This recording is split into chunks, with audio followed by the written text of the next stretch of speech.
Bora. Mas essa porra de. Tá valendo já. Essa porra de introdução, eu acho que tem que passar a ser natural, como eu já estou fazendo aqui. Porque esse programa está no ar, Violência Corporativa. Eu sou o Carlos Gomes, estou com os dois Diegos aqui. Está com vocês a palavra. E eu sou o Muniz. Hoje não tem introdução gravada. Sou o Muniz só. Ponto final. Galera, Diego Martins aqui, ó. Hoje eu estou do escritório da Venx, no Rio de Janeiro, ó. Aqui no fundo, aqui, ó. Vamos para mais um capítulo, vamos embora? Ah, verdade, rapaziada. É mesmo. Aqui, conexão Sudeste quase full, né? Muniz em Vitória, o Rosão está no Rio e eu DPH. O diretor está também dos nossos escritórios, Estúdios Fervo, no Espírito Santo. Muito bem. Bom, esse eu acho que é o nosso quinto ou sexto programa. E a nossa pauta desta semana é cultura organizacional. Só que nós vamos falar de cultura organizacional pegando em alguns aspectos específicos do que a gente vai usar aqui de plano de fundo para a nossa discussão, meus amigos. Vocês que tiveram oportunidade de dar uma olhada na matéria. Na verdade, não é nem uma matéria, é um post comercial da Exame falando sobre o reconhecimento ou não de profissionais no ambiente de trabalho. E o que eu acho mais legal desse post, que é muito mais uma copy, é que ele começa provocando o seguinte: por que profissionais de alta performance não são reconhecidos? Quando nós geralmente pensamos nos profissionais ou de performance mediana ou de baixa performance sendo reconhecidos indevidamente. Então, aqui é a provocação que os caras fazem, a gente vai tentar fazer um loop maluco, Rosão, Muniz, para conectar isso com cultura organizacional. Eu não tenho uma grande questão para abrir, mas eu quero começar contigo, Rosão, porque o assunto aqui envolve não apenas cultura organizacional, mas principalmente gestão de gente, gestão de pessoas, RH e tudo mais. E você que tem estudado bastante sobre o assunto, pode começar me trazendo aí uma primeira reflexão sobre o tema. Perfeito, Carlão. Obrigado aí pela abertura. Cara, é isso, é um tema bastante polêmico aí. Eu vi essa reportagem da Exame, daqui a pouco o diretor vai colocar aí para a gente na tela, mas tem um pouco disso, né? A gente que veio de ambiente corporativo, né, com várias linhas aí de escala, né, de plano de carreira, vários anos que você precisava ter meritocracia para eventualmente chegar em níveis mais elevados, será que era só meritocracia? Ou será que a pessoa que talvez saiba se vender, né, que seja um cara mais completo, às vezes o cara não é tão bom tecnicamente, ou não é suprassumo do poder tecnicamente, mas ele é um cara que ele consegue militar em diversos canais, diversas frentes, com muita, como é que eu vou te colocar, com muita coerência, né, com muito poder nesse segmento. Então, tem a ver com a matéria que você falou, né? Às vezes o cara que não é tão bom, ou, desculpa, perdão, o cara que é muito bom tecnicamente, o cara é sensacional, ele é um águia tecnicamente, mas ele tem outras fragilidades, como plano de comunicação, como eventualmente interlocução com outras áreas, eventualmente saber se relacionar com outras pessoas, e isso tem muito a ver com Você RH. foi Então, reconhecido, Rosão, na sua carreira? cara, Carlão, eu fui reconhecido várias vezes na minha carreira, mas em determinados momentos eu assumo também que achei que merecia ser reconhecido em outros momentos e não fui, tá? E não fui. E olha, particularmente, que eu, na época, não consegui entender, você acha que fez tudo o que tinha que fazer, mas depois você começa a perceber que, cara, faltou alguma coisa. E me explicaram depois o que faltou. Então, às vezes, eu estava muito bem numa entrega, pô, tinha feito um grande ano, fiz grandes projetos, trabalhei para grandes empresas, coordenei várias pessoas, mas será que eu era aquele cara completo para aquele momento, para mudar naquela hierarquia? Talvez não. Então, isso me fez também amadurecer como um profissional e ver que o todo ele é muito maior do que só a entrega de um trabalho. Precisa ser muito maior do que isso para você ser reconhecido muitas vezes no mundo corporativo. Diegão, o saco do chefe é o corrimão para o sucesso? Essa pergunta é para o Muniz. Você é Rosão. O outro, a gente fez um acordo. Peraí. A gente fez um acordo na semana passada. Isso, você é Rosão, o outro é Diegão. Eu amo Perfeito. vocês de paixão. Então, puta, cara, hoje é que o pessoal não tá vendo o making off. Antes da gravação foi terrível minha cara audiência. Mas vamos lá. Sim. O saco do chefe é o corrimão do sucesso. Foi essa a frase? Isso. Sim, Que não claro é que sim. minha. Claro que sim. O Carlos já me conhece há muito tempo, sabe que eu tenho um. Cara, eu não esqueço sempre nomes. Mas muitos anos atrás eu li um livro chamado muitos anos mesmo, eu era staff ainda. Eu li um livro chamado A Nova Lógica do Sucesso. O livro não é uma grande coisa. O- Dentro desse livro, porém, tinha uma frase que marcou, era o início de um capítulo, que é a piada do chefe é sempre engraçada. E essa é a verdade. Então, sim, sim, tecnicamente você pode ser bom, você pode entregar o seu trabalho no prazo, antes do prazo, mas existe uma parte de relacionamento que, conforme você vai subindo a pirâmide corporativa, ela se torna cada vez mais importante, em detrimento da parte técnica. Então, executivos, eles são políticos. Eles são políticos. E aqui não tem nada a ver com puxa-saco, com gabelar, com enrolar, mas com fazer um papel necessário de relacionamento, de gestão de pessoas, de comunicação. Isso faz parte. E só para não perder aqui o gancho aqui na minha fala, eu sou um cara chato com termos abstratos ou com termos não objetivos. E aí, quando se fala por que pessoas de alta performance não são promovidas? Cara, alta performance de quê? O que é alta performance? O que é alta performance? O que eu vi na minha experiência no corporativo, de muitos anos, como vocês certamente viram também, é que se você tem uma alta performance e eventualmente não foi promovido, isso é corrigido no médio prazo, no máximo. Quando não é no curto, ou no curtíssimo, mas isso é corrigido no médio prazo. No médio prazo. Agora, se no médio prazo não foi corrigido isso, é hora de reavaliar, é hora de rever se a sua performance é realmente alta, se você está performando, desempenhando o que se espera para o seu cargo e para o cargo acima. Fica aí o gancho para a pauta.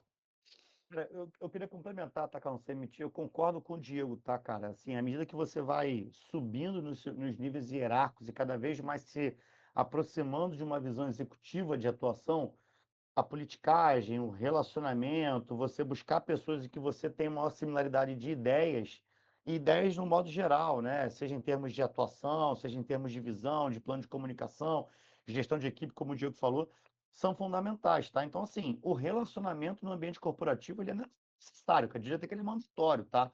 O cara que não tem uma pauta para o mundo corporativo, e aí é que eu vou puxar um outro gancho, que é o presencial, que é também um dos assuntos mais falados aí do momento, né? O Trend Topics, empresas que estão voltando para o ambiente presencial, tá?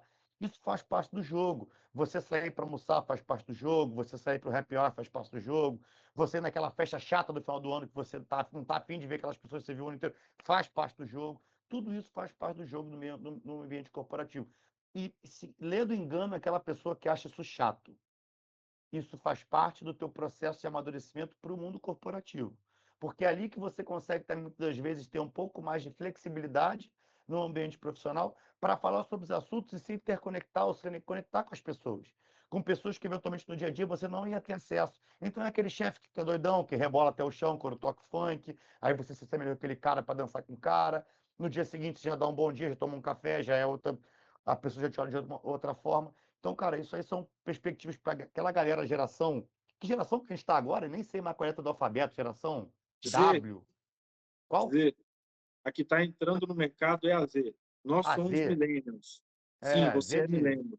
Eu costumo brincar que Z de zebra, que só vem merda. Brincadeira, não falei isso, não falei isso, tá? Mas, enfim, eu acho que é uma galera que precisa ter mais essa visão, uma galera que tem que estar mais atenada ali ao que o mundo corporativo pode oferecer nos bastidores para poder te ajudar a se promover. E Diegão não, vozão, né? Pô, parece que eu tô falando comigo agora. O- Cara, você me fez lembrar de um episódio de Suits. Eu acho Suits uma série espetacular. Devo ter visto só umas 10 vezes as 200 temporadas que tem aquilo. Tem um episódio que o Mike desmerece o fato dele ter que organizar um jantar, uma coisa assim. E o Harvey vai lá e dá uma tradicional comida de rabo nele e fala alguma coisa. Tá vendo aquele cara ali? Ele nunca vai ser um sócio dessa firma, porque ele não entendeu que isso faz parte do trabalho. É isso, sabe? Concordo. Eu acho que as pessoas que não têm essa habilidade de acessar pessoas, eu estou tentando fugir do lugar comum, habilidade política, habilidade de relacionamento, não, acessar pessoas. Como elas são a maioria, as pessoas que não têm essa habilidade, eu acho que elas acabam querendo enquadrar essa minoria de pessoas que têm essa habilidade como algo é a mesma eu acho que na comparação que fazem com o Messi e Cristiano Ronaldo é dizer que o Messi é talentoso e ponto final, ele nasceu com aquele dom. A verdade é que poucas pessoas têm essa habilidade ou desenvolveram essa habilidade, requer coragem. Todo mundo sabe aqui, quando você vai romper as primeiras barreiras de um relacionamento profissional novo, você corre riscos de falar uma bobeira, de encaixar um assunto fora do timing, de parecer júnior demais. E para que você esteja preparado no momento certo e conseguir, então, tocar, massagear o saco do chefe, você precisa ter testado isso várias vezes. Aqui, ó, são as esferas do dragão. As Eu esferas do lavo as dragão. mãos aqui, ó. Que Lavei, chefe é esse lavei, que tem as bolas lavei. tão esfaçadas? Só são 2 chefes, né?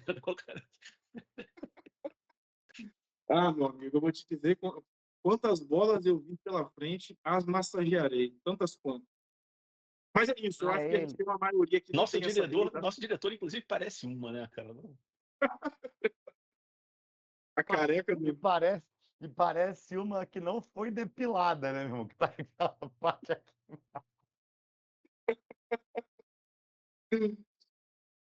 Bom, enfim, então acho que isso é o que acontece. Tem uma maioria que não tem essa habilidade e digamos assim, subjuga quem tem essa qualidade, joga lá no lugar comum do...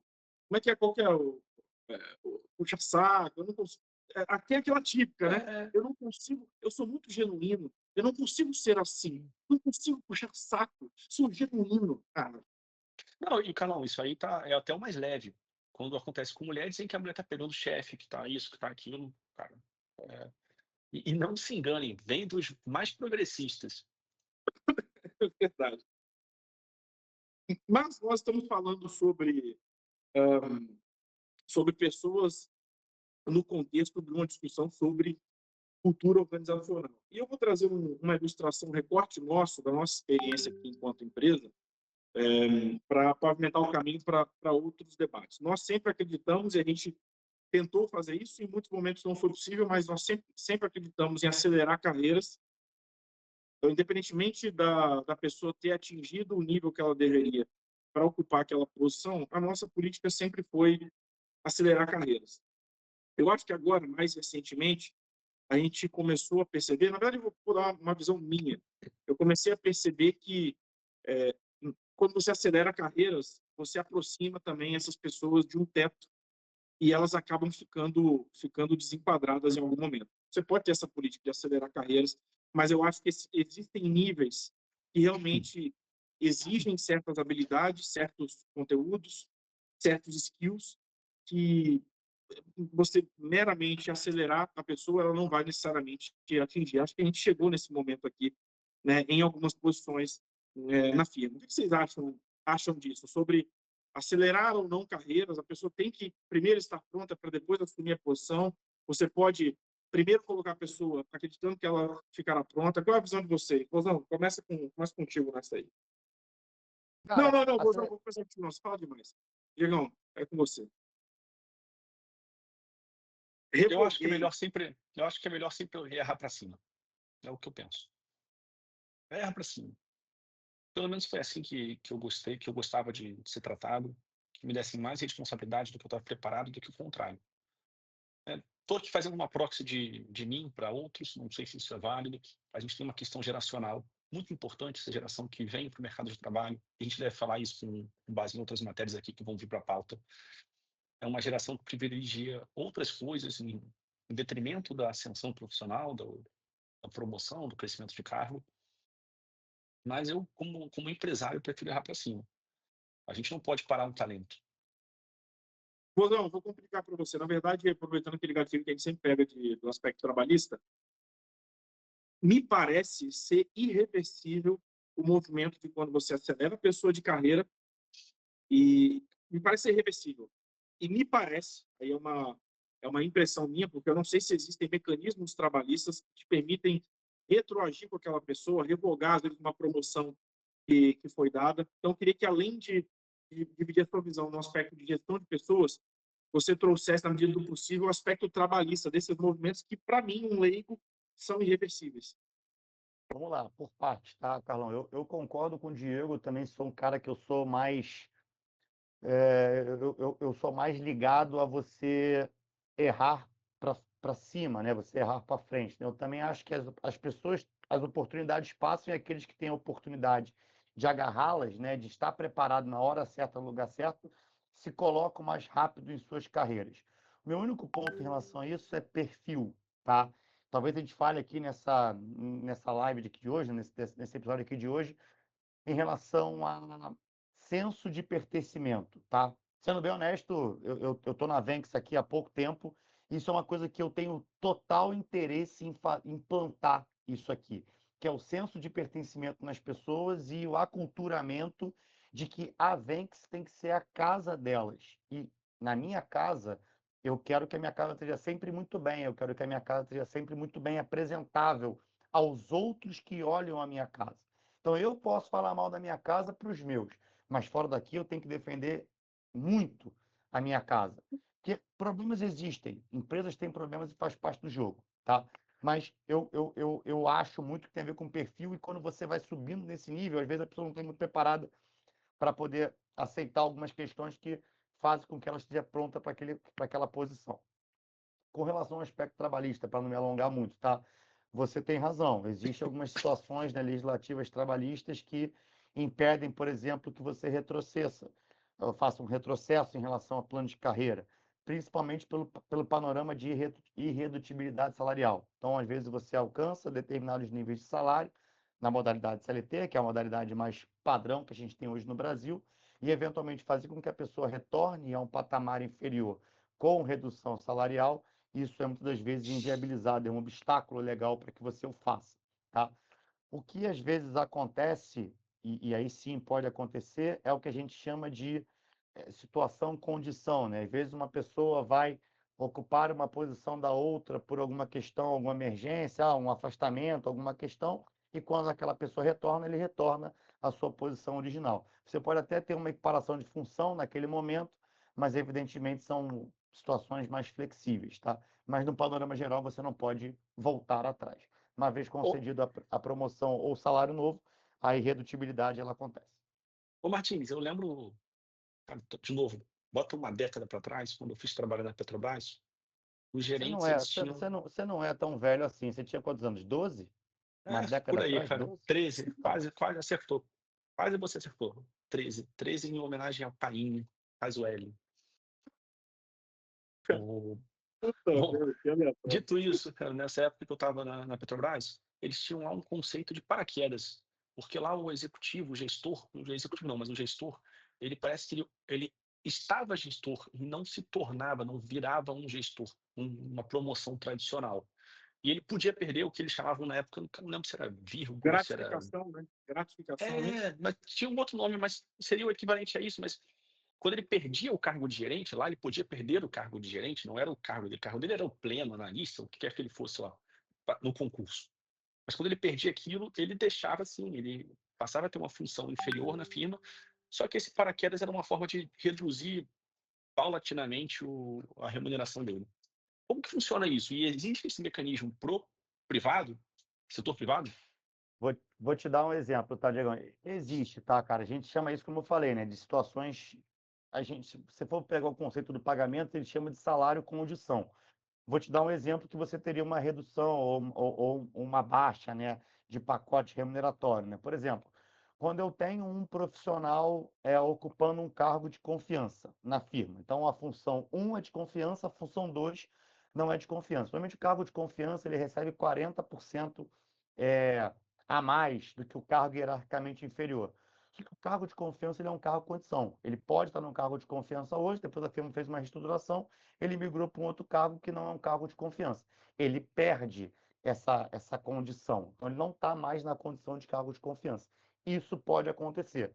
Vou te dar um outro exemplo. Pode acontecer no Profissional, setor privado também? setor privado também. Vou te dar um exemplo do setor privado. Tem um cara lá, vamos supor que a Venx fosse uma fábrica e o nosso escritório fosse em cima da fábrica e a fábrica tivesse adicional de periculosidade. E tem um documentinho lá da área de saúde e segurança que define que aquele raio ali está todo mundo fudido, está todo mundo parado pelo adicional de periculosidade, então teria que pagar para todo mundo. Imagina que a Venx se mantenha a fábrica no mesmo lugar, mas eu mude um escritório para um outro local. Eu perco aquela condição de periculosidade para a galera do escritório. A gente chama isso de salário condição. Uma vez que eu não tenho mais a condição, eu não tenho que pagar mais o adicional de periculosidade. Aí você Ma- perde esse pagamento. Mas a situação que eu lembro aqui, Diego, e vou guardar um espaço para estar errado em interpretação, lembrando que na época eu tinha 13 anos. Então, mas era o seguinte, entra a Petrobras muito influenciada por política, você troca o governo, troca toda a gestão. Então, o cara foi promovido a gerente executivo, da noite para o dia, mudou o presidente, mudou a gestão da Petrobras, ponto final. E aí trocou de novo o presidente e deixou de ser gerente executivo. Na prática, ele perdeu o cargo, não só a gratificação, um adicional de periculosidade, qualquer coisa semelhante. Ele perdeu o cargo. Então, uma espécie de downgrade mesmo na carreira. E isso, eu acho que confronta o que o Carlos falava antes da irrevogabilidade da promoção. Mas ele perdeu, você não sabe dizer se na época também ele perdeu a condição salário, né? Porque você pode ter tido uma reestruturação no plano de cargos, então agora o nome já Não, não era mais gerente executivo, o cara desculpa passou te por um cortar, outro nome, mas não é isso, não é isso. Vai lá, eu sou o gerente executivo hoje. Votei em Painho, eu fiz o L. Ano que vem ganhou o Flávio Bolsonaro. Não vem, não, esse ano ganhou o Flávio Bolsonaro, ele assume em 27. Em 27, ele nomeou Diego Martins como gerente executivo no meu lugar. Foi exatamente esse o movimento. E aí o pessoal tinha até um acrônimo lá que é engraçado, esqueci agora qual é para reduzir o salário dos executivos, mas eu deixava de ser um gerente executivo, voltava à minha função anterior, ligada ao meu concurso, e na prática perdia esse cargo. Era exatamente é, isso. eu não vi isso no mundo corporativo acontecendo, fora esses exemplos que eu acabei de citar, tá? Então, assim, você deixar de ter o cargo, ou eventualmente, cara, mudou lá o CEO da empresa, ele agora não vai ser mais o Diego, vai ser o Carlos, e aquele cara vai para um outro lugar. Isso eu não vi acontecer e tenho até minhas dúvidas da possibilidade, eu acho que não, tá, Diegão? Porque, obviamente, planos de cargos e salários, hoje em dia não mais, depois da reforma trabalhista, mas até pouco tempo atrás eram homologados no Ministério do Trabalho, né? Você tinha uma homologação daquilo ali. Então você poderia fazer adaptações, mas a coluna vertebral do plano do cargo e salário estava mapeado. A Petrobras é um órgão público, né? Então, assim, ela tem algumas situações de cargos comissionados, né? Funções que são criadas, como você falou, por governos e tal. Aí pode ter alguma especificidade ali que o próprio regulamento interno da Petrobras permita, que não caracterizaria essa redução ou perda no âmbito legislativo. Seria muito mais um regimento do regulamento interno. Me parece mais por aí, tá? Aí eu acho que, seguindo o regulamento interno, não sei, teria que fazer uma pesquisa assim, em sede de jurisprudência, a Petrobras tomou algum fumo, por exemplo, por alguma ação dessas. E sempre um risco, mas pode ser que tenha alguma válvula de escape especificamente para a Petrobras nesse caso. No ambiente privado, acho difícil. Aliás, lembrei qual é o acrônimo, era CREO, era Central de Repouso de Executivos Ociosos. Era brincadeira interna lá. Mas isso é muito comum na cadeia pública, né, cara? Você tem essas dinâmicas com mudanças de governo ou com mudança, com cargos que são indicados, né? São cargos que você usa até como uma forma de se promover a política interna, né? Você vai botar os seus ali, né? Isso é muito comum na esfera pública, né? Chega. Valeu de trabalhista. Até forço uma barra para a gente Matéria falar. chata pra cacete, porra. Tudo tem limite, né? Eu não fico falando de auditoria aqui o programa inteiro. Mas vamos lá, pessoal. A nossa querida stag, a Giovana, foi quem preparou a pauta para a nossa conversa. Começa agora, então, Beijo, violência corporativa, tá beijo no pra ar? Giovana aí, tá? Giovana, obrigado aí pela nos tirar esse trabalho aí. É isso aí. E ela escolheu como pano de fundo para uma conversa de cultura organizacional um case que, na verdade, ela experimentou. Ela esteve, se não estiver enganado, num programa lá nos Estados Unidos, nos resorts da Disney, e experimentou mesmo, por alguns meses, o que é a chamada experiência que a Disney proporciona. Só que o diretor vai botar na tela, já botou, né, diretor? Maravilha. Um Wikipedia, um pedacinho da página do Wikipedia contando um pouco da história dos resorts da Disney. Vocês vão concordar comigo que o principal produto, ou o produto que ilustra o que é a tal experiência da Disney, são os seus resorts. Vocês estão de acordo? Certo? Muito bem. Certo. Só que se vocês repararem aí na abertura do texto, Os resorts foram criados em 1971, quase 50 anos depois da criação dos estúdios Walt Disney. Ou seja, para começar essa conversa, talvez falaciosa sobre experiência, vamos estabelecer aqui um parâmetro, um baseline. São 50 anos para você oferecer uma experiência incrível em um produto que não foi o seu primeiro produto criado. Então, se a gente concorda que os resorts são o principal canal de experiência da Disney, nós temos que concordar também que levou aí pelo menos 50 anos, ou quase 50 anos, para a Disney conseguir proporcionar esse tipo de experiência. E eu quero, Diegão, que você me traga um pouco dessa reflexão. A gente que já está martelando há quase 5 anos, tentando entender o que é cultura, impactos da cultura, às vezes tentando acelerar o processo de maturidade, e nós três aqui fomos da Deloitte, todos nós já vimos todas as escalas possíveis de grau de maturidade de RH, grau de maturidade de folha de pagamento, grau de maturidade de risco, grau de maturidade de segurança. Puta, isso aí a gente viveu e vendeu a vida inteira. O que você acha, Muniz? Vamos lá. Quando a gente fundou a empresa, nós já sabíamos que cultura seria fundamental. Cultura seria fundamental. Agora, o que é cultura? A pauta que foi proposta na semana passada gerou aqui algumas reflexões, algum estudo, e a minha conclusão, talvez cretina, do que é cultura, é um portfólio de controles. Então, pessoal, quando a gente fala cultura, fica uma coisa bonita, parece orgânico. Não é. Não é. Uma sequência de controles. Então, se eu estabeleço que, como a Disney, que eu vou chamar trabalho de performance, de show, que eu vou chamar o funcionário de... Como é que a pessoa determina lá? Funcionário de ator. Ou, quando o funcionário não cumpre isso, o meu controle identifica que ele não cumpriu e ele vai ser corrigido. Então, aqui, o que eu achei interessante dessa pauta, conforme fui estudando, é que é uma coisa menos folclórica, menos inspiracional e mais uma coisa trabalhada, massificada, repetida. Daí, talvez, Carlão, 50 anos seja o tempo para você chegar a esse universo fantástico, ou a esse mundo Disney, que você vai lá e se encanta do caralho, legal pra caramba. Tem um cara debaixo do calor de 40 graus vestido com uma roupa de pano sintético. Então, é, é, é é muito curioso e muito importante a gente botar as coisas às claras. Porque o que acontece? O funcionário, o cara, talvez principalmente geração Z, está comprando uma ideia que, na minha opinião, não é. Está comprando um sonho travestido. Não é essa maravilha toda. E não é mesmo. Não é mesmo. A cultura existe disciplina. Então, nosso estagiário que esteve na Disney, como programa de treinamento, de capacitação, ela deve poder dizer melhor do que eu, que, cara, não dá para cagar fora do pote, tem que seguir o modelo Disney, ponto final. Ponto final. E a gente que foi da Deloitte sabia disso também no primeiro dia de Deloitte. Cara, padrão Deloitte, é o que falavam. Isso aqui não está no padrão Deloitte. A apresentação não pode sambar, não pode ter duplo espaço, não pode ter a logo numa posição, o outro slide numa outra posição.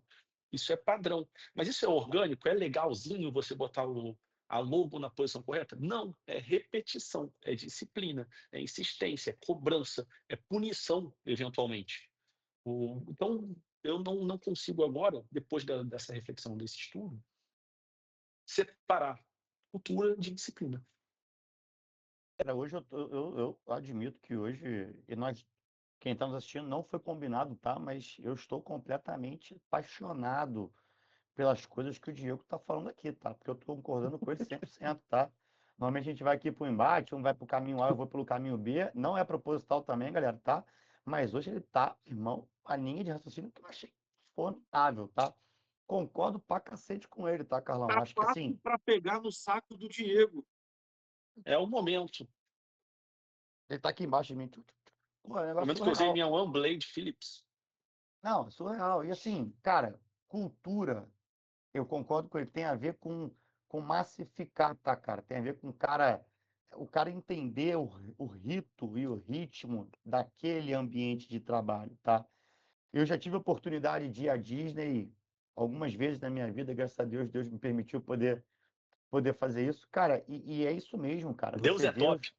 Deus é top. Você vê os funcionários da Disney, cara, é a mesmo, até o tom de voz, cara, é igual que eles usam, o plano de comunicação com as pessoas é o mesmo, é todo mundo com um sorriso no rosto. Cara, às vezes o cara tá puto, o cara nem recebeu o salário, a Disney atrasou o salário por aquele lá, acho que o Walt Disney não pagou, o cara não recebeu. Se o cara tá feliz de estar ali, cara, dali dentro, para executar o processo, para fazer a empresa rodar, o cara entende o que ele tem que fazer. Fora dali, beleza, ele vai discutir isso aquilo ali à vontade, mas, cara, cultura, e não é um negócio da noite pro dia, o Diego colocou isso, não é um negócio da noite pro dia. Cultura é um negócio que você massifica, que você dá disciplina. Tem o cara que não está aderente à cultura, então esse cara tem que sair. Ele é um exemplo de que os outros têm que estar na cultura e ele não. Então, cara, cultura é um negócio importantíssimo no ambiente corporativo. Como o Carlos falou, nós que fomos da Deloitte, uma grande empresa, a gente passou por isso. Pô, me recordo Top of the Tone, né? Aquela mandala linda, cheia de coisa que a Deloitte apresentava para todo mundo. Aquilo ali tá na minha cabeça até hoje, cara. Entendeu? Foram 14 anos todo ano, por várias vezes no ano, vendo aquela mesma merda. E aquilo faz sentido pra cacete, aquilo me deu um senso de pertencimento, falei isso agora há pouco, cara, que me levou em vários momentos a seguir, repensar e falar, cara, isso aqui não está de acordo com a cultura da firma, então eu não posso fazer e tal. Então eu acho que falta esse plantio nos funcionários, a cultura. Agora, a cultura lá, eu vou pedir para o Muniz, ele falou muito en passant sobre alguns hábitos que nós tínhamos lá. O Vozão pode complementar também, porque acho que é legal ilustrar o que é a cultura, ou como a cultura se traduz em coisas bem triviais. Só que eu acho, me parece que hoje é muito conveniente a gente falar que existiam essas regras e da forma como a gente colocou aqui, parecia que cumprir era uma coisa óbvia e que todos cumpriam e compravam aquela cultura. E, e, e eu acho que assim, a falta de explicar por que a logomarca não pode dançar de um slide para o outro, talvez tenha feito com que, no nosso microcosmos, nós trabalhamos no escritório do Rio de Janeiro, essa cultura talvez tenha se deteriorado. Mas, Muniz, fala um pouco desses hábitos, algumas coisas que eram peculiares da Deloitte a gente não vê por aí afora. Bom, vamos lá. Algumas que eu lembro aqui de bate-pronto. Primeiro, vestimenta. Existe um código de vestimenta. Teve um rapaz da minha turma de trainee que foi sem cinto na primeira semana. Ele ficou conhecido como sem cinto toda a carreira dele na firma. E não teve grandes promoções, o sem cinto. O cara ia para reunião, quem tá no projeto? Tá o sem cinto. Então, vestimenta. Todo mundo se apresentava igual. O próximo era a proposta da Deloitte, uma política um código de vestimenta, uma política de etiqueta muito, muito rigorosa e tinha que ser cumprida. E era especialmente quando entramos, quando saímos, isso já tinha se perdido um pouco. Outra questão da logo, que me explicaram logo e paleta de cores, duas coisas que eu me recordo também. Existia uma paleta de cores a ser seguida pela Deloitte e todo mundo sabia qual era o RGB. Por quê? Porque no primeiro dia que você estava em projeto e você fazia uma planilha, a analista 2 ou consultor 1 te devolvia e falava, troca o RGB. Não é esse azul. O azul, na época era azul. O azul é esse aqui, o verde é esse aqui. Então, de novo, reforçando cultura. Outra questão que eu me recordo com muita clareza, que eu falei aqui sobre a logo. A logo tinha que estar em todos os slides na mesma posição. Em todos os slides na mesma posição. E diferente de alguns dos outros, eles explicaram o porquê. É porque a mente humana, ela gosta, ela fica confortável com padrões.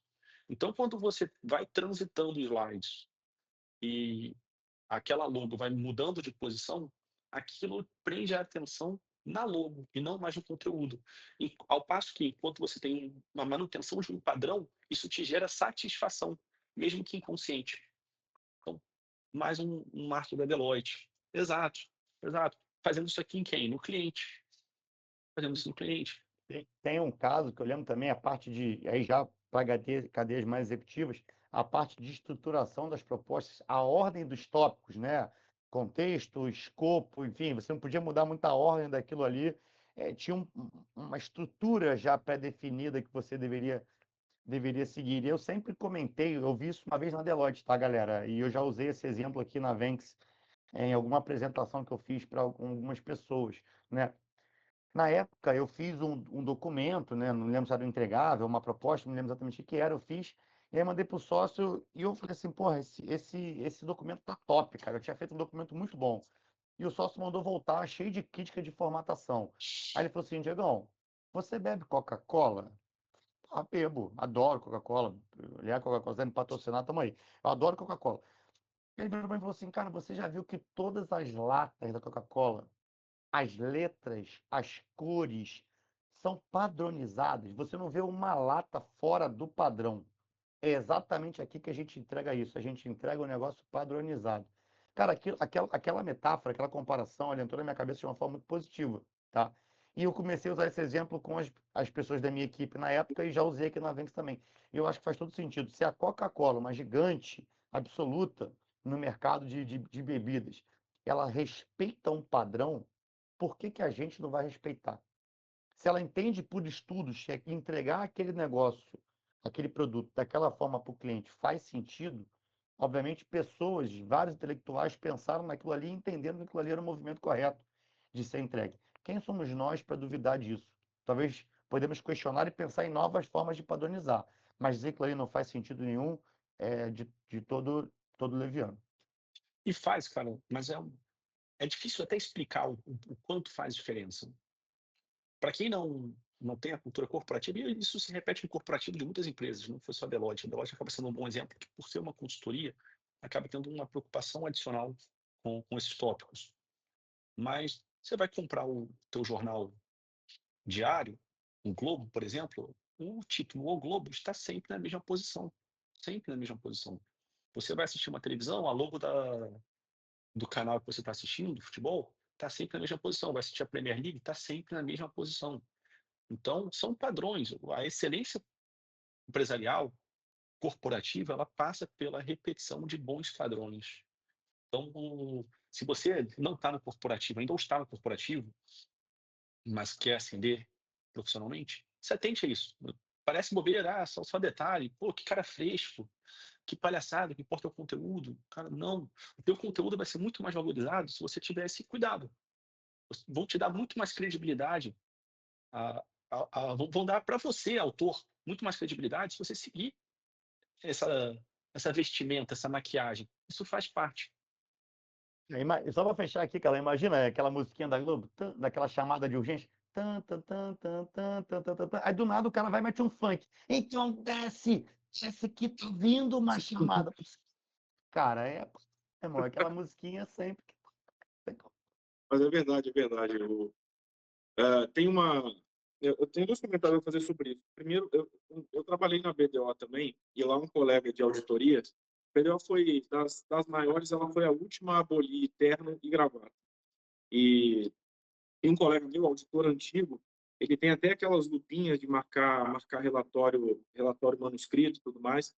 Ele disse que a credibilidade do auditor, que hoje realmente está em xeque, foi embora junto com o terno e gravata. Então, na medida em que se tirou aquele escudo, passado, eu vivi o período do terno e gravata, e hoje vivo esse período onde o dress code já não é tão importante mais, ou passou a ser negligenciado. E eu noto claramente que isso é uma ferramenta, o dress code é uma ferramenta. Até confidenciei para o Muniz recentemente, eu estava num cliente e fui receber a nossa equipe aqui na firma, nós usamos o padrão social Esporte Fino, e eu fui receber a nossa equipe, e foi a primeira vez, depois de muito tempo, que eu recebia a minha própria equipe, num ambiente que não estava acostumado com aquele dress code. E é curioso esse negócio, eu estou acostumado com o nosso dress code, mas naquela posição em que eu estava recebendo a nossa equipe, foi impactante para mim. Subiu aquele batalhão de gente, na verdade, 3 pessoas, mas digamos assim, uma pré-executiva nossa trajada como uma executiva e 2 profissionais nossos trajados em esporte fino. É outra coisa. Então, realmente, quando o meu colega de BDO diz que a credibilidade do auditor foi embora junto com o dress code, não me parece um absurdo, não. Claro que isso casa com outras situações, mas o dress code acho que simboliza, ilustra muito bem isso daí. E você falou, Rosão, do jingle da Globo, né, para assuntos emergenciais, mas o Diego citou os Suits, eu vou citar Mad Men.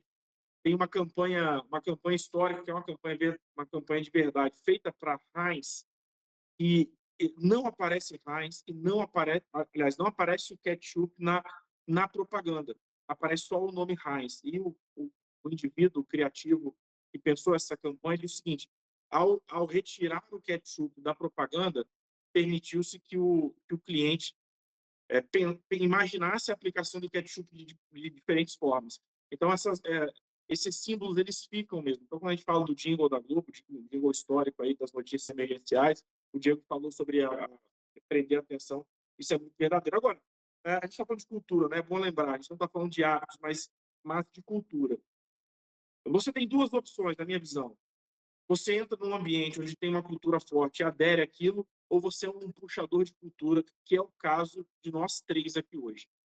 E, bicho, quem é que suporta ser o cara mais chato da sala, não por semanas, não por meses, mas por ano? E aí eu jogo para o debate aqui. Será que vocês dois, será que nós três estamos dispostos a sermos insistentes, repetitivos e chatos por quanto tempo? A Disney talvez fez isso por 50 anos.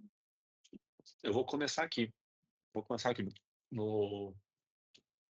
Quando você é empresário, ou quando você é um C-level em uma grande organização, isso é imperativo. Você pode gostar ou não, tem que executar. E quando você aceita, isso vai se tornando mais natural. Não é melhor, não é mais agradável, mas vai se tornando mais natural. As pessoas que aqui da firma que eu acompanho mais próximo em termos a essas pessoas que eu acompanho mais próximo em termos de carreira, eu costumo dividir que a ascensão profissional ela é solitária. Cada cargo que você sobe, você se torna uma pessoa mais solitária.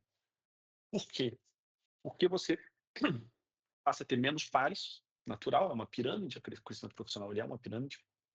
Então você passa a ter menos pares, ou seja, menos gente que vive as mesmas experiências que você. Então isso naturalmente já vai te afastar, vai criar uma distância entre você e outras pessoas.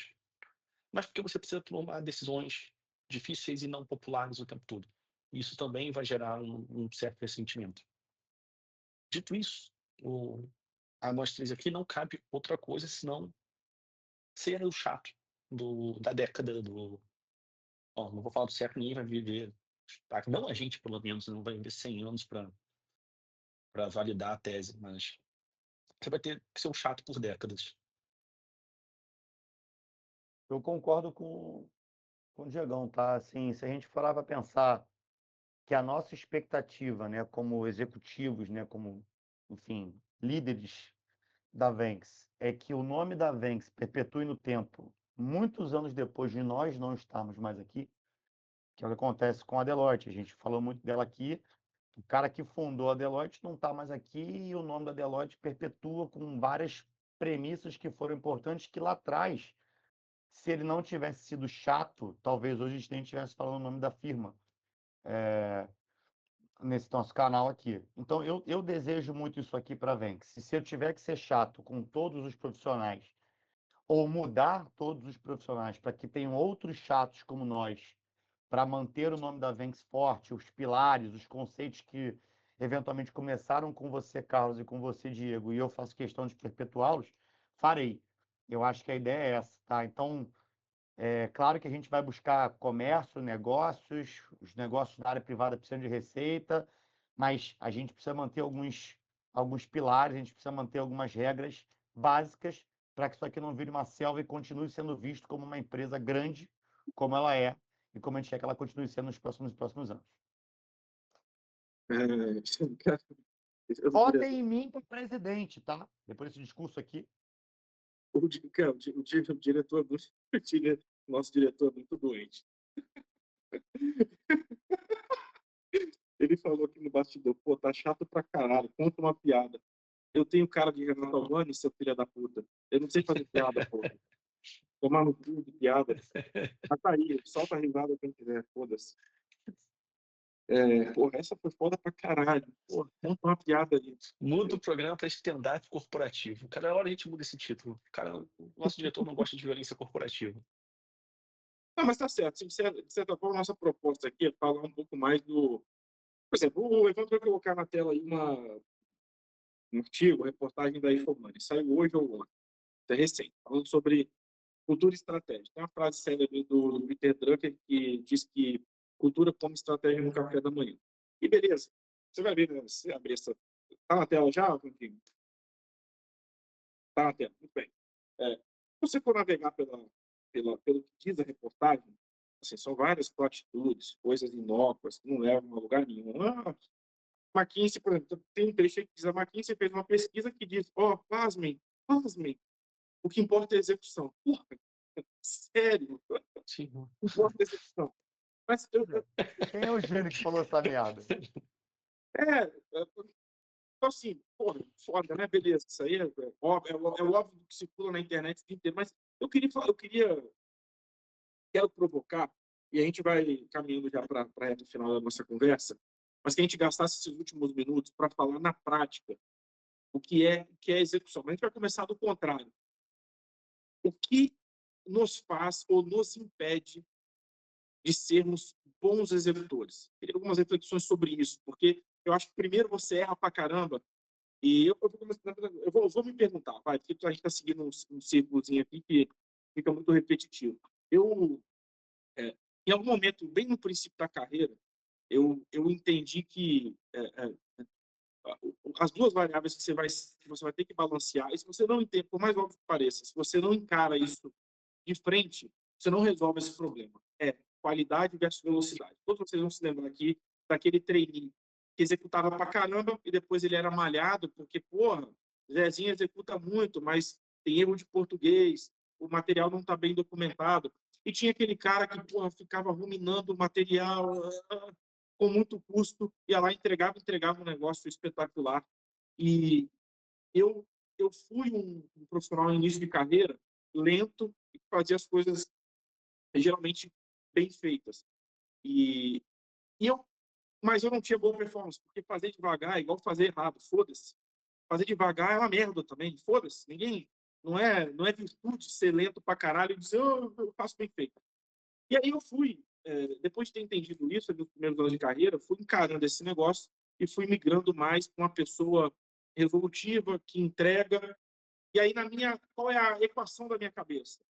Você gasta os primeiros anos sendo lento para fazer bem feito, mas depois, muito rapidamente, você tem que virar essa chave para ser um cara mais rápido, aproveitando aqueles anos que você gastou aprendendo para fazer a coisa num certo nível de perfeição.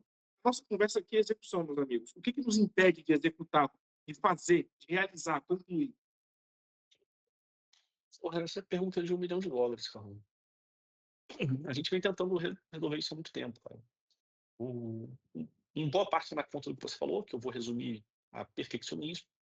Isso é um perfeccionismo.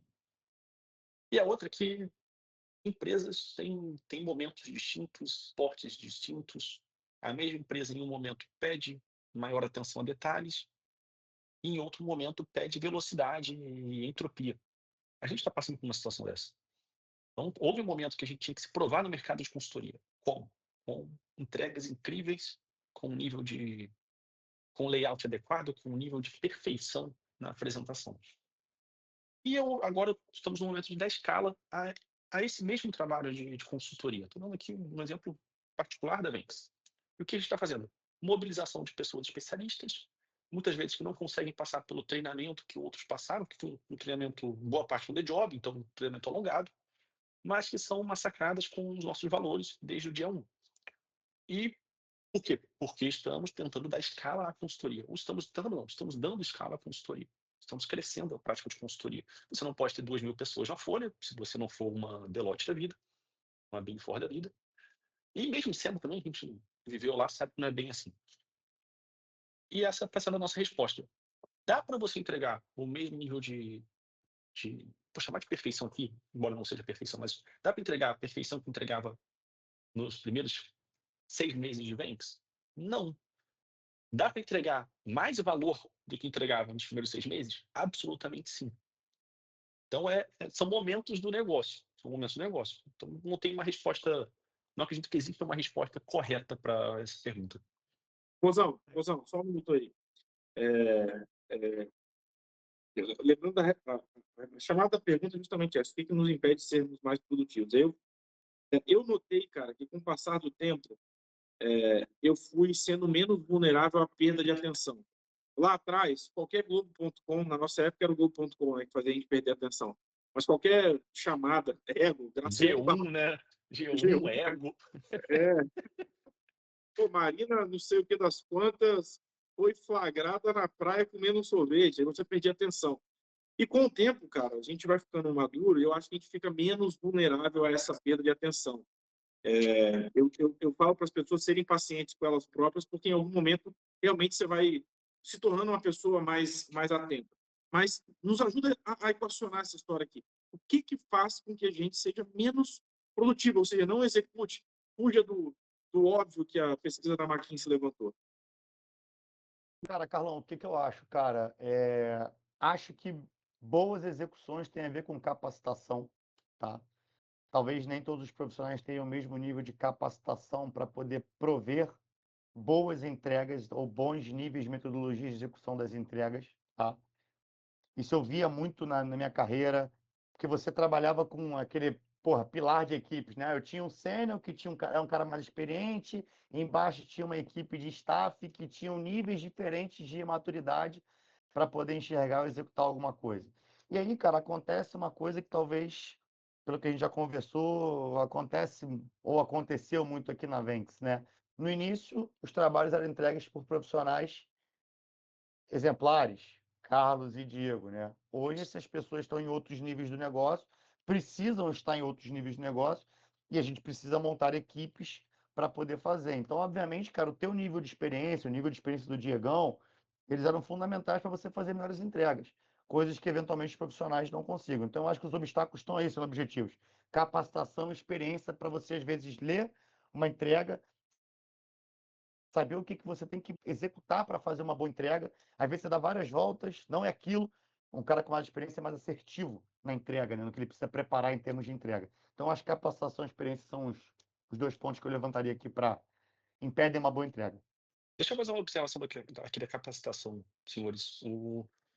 Eu tenho a certeza, eu ia falar impressão, mas eu tenho certeza. E quando se fala capacitação, 99% das pessoas que ouvem vão pensar em treinamento formal. Né, aquela gradezinha de treinamento, e você aprende antes de executar, e você tem a chance de errar. Isso ficou Trilha na de década de conhecimento, 90. trilha de conhecimento, trilha de Trilha de conhecimento. conhecimento, perfeito.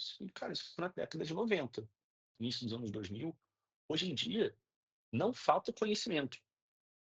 Então, te passaram um trabalho que você nunca fez na vida. Vai lá, me passaram um trabalho aqui de tema trabalhista qualquer, que eu odeio. Apesar de te amar, meu caro sócio vozão, mas eu odeio o tema. Me passaram isso. Cara, eu não tenho desculpa como profissional para não pesquisar, estudar e entender o porquê eu estou fazendo aquele trabalho. Então, uma das coisas que nos impede é responder o porquê. Cara, tem que responder o porquê. O porquê é importante. Senão você vai ser um apertador de parafuso, vai bater prego, vai ser o que for. Não, antes eu tenho certeza que vocês, meus sócios, fizeram isso também, como eu fiz. Antes da nossa reunião, do nosso bate-papo, jogou no IA, fez pesquisa, esse agente ajudou a trazer fontes, ajudou a trazer argumentos. Então não tem desculpa, pessoal. Não dá para esperar a capacitação vir de terceiros. Ela está disponível e cabe ao profissional obtê-la. E só para pegar o gancho, tá, Carlão? No final, a gente volta ao início. Por que que bons profissionais não são promovidos?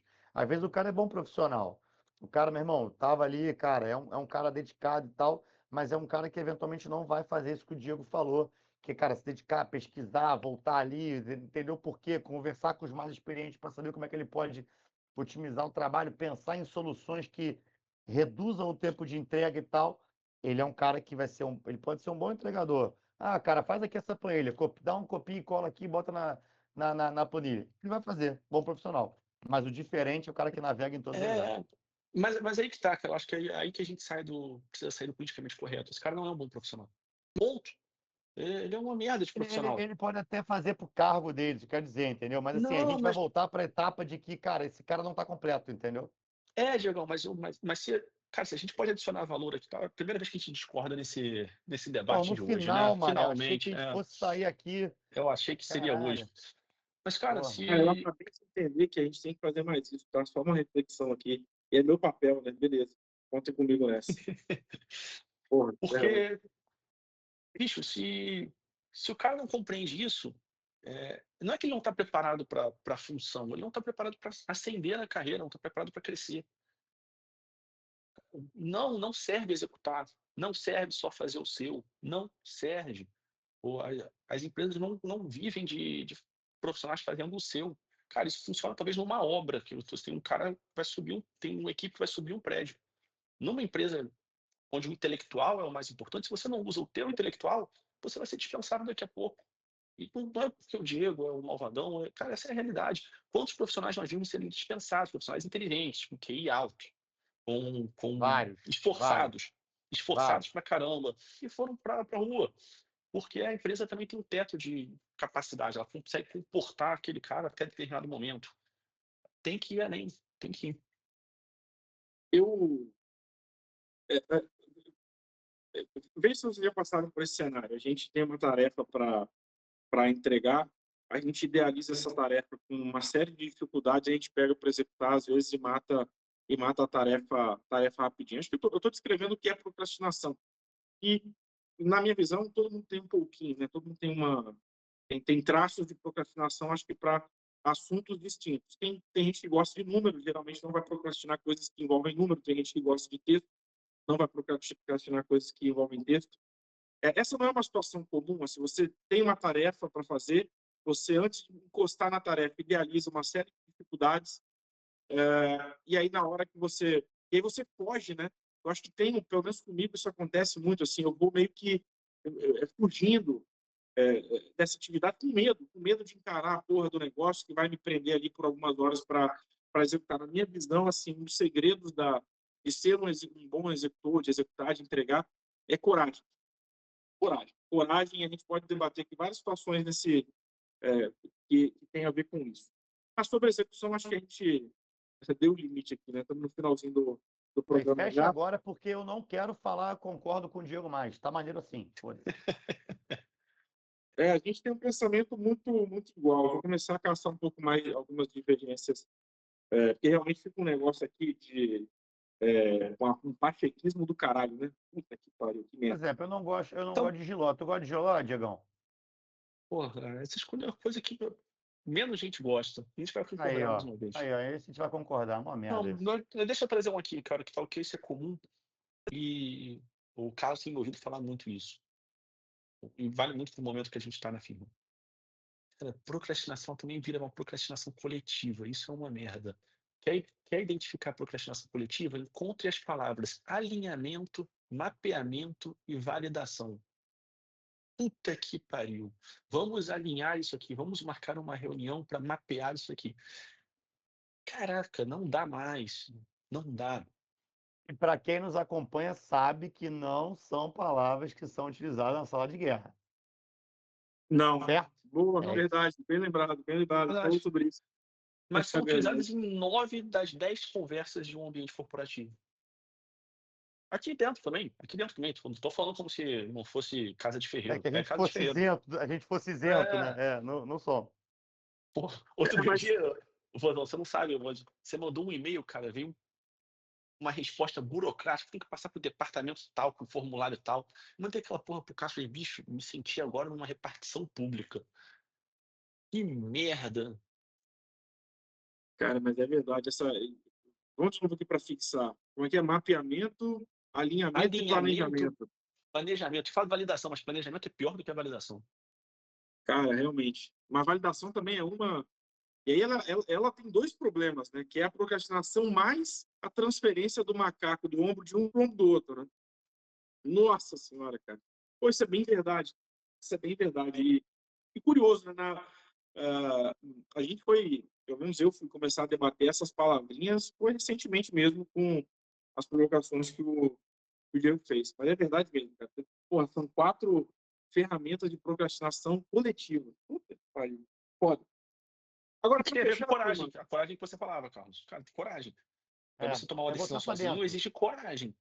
A Aceitar. decisão coletiva, você vai sempre pro mais idiota. É Aliás, isso. fica aqui o recado aos nossos amigos que ouvem o Violência Corporativa. Quando você tem um grupo que pauta a velocidade desse grupo, é o mais idiota. É verdade. E sobre grupos, eu vi uma vez um cara falando sobre é, uma coisa até óbvia, né? A responsabilidade de um grupo é diluída pela quantidade de participantes. Por isso que grupos muito grandes são muito lentos, cara. O seu nível de responsabilidade com a entrega é muito pequenininho, você tem uma fração. Tem muita gente a quem culpar pela não entrega. Só que é doido, né, cara? Porque se a gente vem de uma empresa, pelo menos na nossa área, a gente estava acostumado a ter grandes equipes. Quem faz trabalho de testes de controle, trabalhos de investigação. Nós fizemos um trabalho na Petrobras que tinham mais de 200 pessoas mobilizadas. Cara, por acaso ou não, foi o projeto mais traumático da Deloitte nos tempos recentes, pelo menos. Talvez por isso, né, diluir a responsabilidade em 200 pessoas, literalmente. É verdade, cara. Eram 5 ou 6 sócios de um projeto. Eu nunca tinha visto isso, nada próximo disso no meu tempo lá. 10, 15 gerentes, sênior pra caramba. Sim, ninguém era responsável por porra nenhuma. Eu vivi Cara, algumas coisas também. Não, mas quando os caras botavam todo mundo numa sala de reunião, eu falava, cara, o que que vocês acham? Meu irmão, até todo mundo dá opinião, tinha 200 negros para dar opinião. Acabava no quadro número 10. Fala, irmão, acabou a hora da reunião. Já deu uma hora aqui de. A gente reservou de 3 às 4, não saímos daqui por porra nenhuma. O café já esfriou e tem uma porrada de coisa para entregar. Então é isso, falta objetividade. loucura, né? Mas para a gente concluir, a gente já estourou o tempo aqui, mas acho que não tem como falar de cultura Disney sem falar do efeito do storytelling, de contar as histórias, né? Acho que a Giovana ressaltou isso aqui no material da pauta e a gente vai passar batido sem falar sobre. Eu acho que também storytelling é lugar comum. Muita gente fala sobre esse negócio. Eu não sei vocês, mas eu frequentemente me vejo perdido nas histórias que eu tento contar para contextualizar o projeto, de onde a gente quer chegar e tudo mais. Cara, tarefa difícil, storytelling. Mas eu tive um momento, Diego Muniz esteve comigo, a gente fez um treinamento no Chile, tem mais de 10 anos, ou quase 10 anos. Foi em 2016, né, Diego? 10 anos, precisamente. Então, tem 10 anos isso daí. E lá o cara fez como é que fala? Ele desvendou o código do storytelling, usando uma ferramenta da McKinsey de empilhamento de objetos. Eu não vou saber contar aqui, não vou tentar reproduzir, mas é isso. Então, a Disney é também storytelling. Acho que vale a gente gastar mais alguns minutinhos aqui para falar sobre isso. Mas está feita a minha reflexão. Bozão, o que você acha? Storytelling. Para fechar, adoro storytelling, tá? Talvez eu seja o cara que mais faça storytelling que eu conheça, tá? Acho ótimo, acho um negócio importante. Você traz uma contextualização, você, enfim, conecta situações que você já viveu, você conecta situações, cases concretos, eu acho super, super legal. Vou trazer um exemplo aqui de um programa que eu lancei na Deloitte, foi ideia minha, sendo bem honesto com você, inspirado no TED Talk. Vocês devem lembrar dessa época, né, que era muito Cara, comum, você né, usa TED só um Talk. detalhe aqui importante. Você usa sendo bem honesto, além de usar muito, você usa em momentos inadequados. Você fala o bem honesto, você vai se você se elogia, você diz o seguinte: porra, eu criei, tô sendo bem honesto, eu que criei. Porra, não é assim que usa a palavra bem honesto. Bem honesto é, pô, sendo bem honesto, eu que criou, eu tô copiando. Você está usando errado a expressão. Mas pode seguir. Anota. Anotei. Anota. Anota para aprender essa porra. E aí, Pô, cara, a piada, valeu, Evandro. Valeu aí? Valeu? Beleza, Pô, obrigado. Tá bom. quando eu tiver no Espírito Santo, tá fugindo comigo, Evandro. Mas assim, Cara, aí, cara, aliás, eu vou falar também, por que o Evandro fica tão insatisfeito com a quantidade de piadas, né, cara? O cara foi chamado de testículo, teve antes dele o Evandrinho ao de contrário, bolas de bode, essa é uma criação de agora. e ele não tá satisfeito, cara. O cara é adorador de bullying. Mas aí, só para fechar, eu criei na Deloitte o The Talk. Para mim, o cara que tinha mais. É, The Talk, criei o The Talk, The Sim, pô, Talk. do caralho, tudo na Deloitte é D. Cara, Todo mundo calma aí. vê, mas na Os caras na inventaram época, D-Arm, bicho, D-braço, que era pra gestão de acessos. Tá contigo, vai lá. e aí, cara, na época o sócio, que era o líder do escritório do Rio de Janeiro, ele comprou minha ideia, ele conhecia esse programa do TED Talk, comprou minha ideia. Eu botei todo mundo lembra da Greenhouse, né, que era a sala mais top lá da Deloitte, a vista pro MAMP, um negócio lindão, a parada. E eu defendia que as pessoas que conseguissem conectar as suas ideias ou os seus cenários ali de vivência nos clientes conseguiam transmitir uma experiência e dali você tirava negócios, tá? Cara, esse programa reinou por alguns meses na Deloitte. Depois, obviamente, eu fui alçado para outras situações, então eu não consegui perpetuar e ninguém botou adiante. Mas, cara, fazia todo sentido. E ali você gerava uma conexão entre os sêniores. Era um programa mais voltado para a galera que era sênior ali, consultor sênior, ou então sênior de segundo ano e tal. Os caras conversavam, trocavam muitas experiências e você dali saía várias situações de negócios. Então, cara, tá aí uma situação de storytelling que na época foi bem importante. Não cativou, não cativou internamente. Quem quiser saber mais, me chama no programa. Foi Arrasta pra legal. cima. Cara, mas realmente, né? Detox, tipo, The Army não faz sentido nenhum. The Army não faz nenhum sentido, né? Qual que era o nome do... Tinha ferramenta de terceiros também, Rosão. Qual que era mesmo? V-Tracker. The Tracker. Beleza, ok. Então, talvez faça. Tinha um pior, cara, que era o... Não sei o que, That Matters. Como é que era? Pra Impact juntar. Impact That Matters. Não.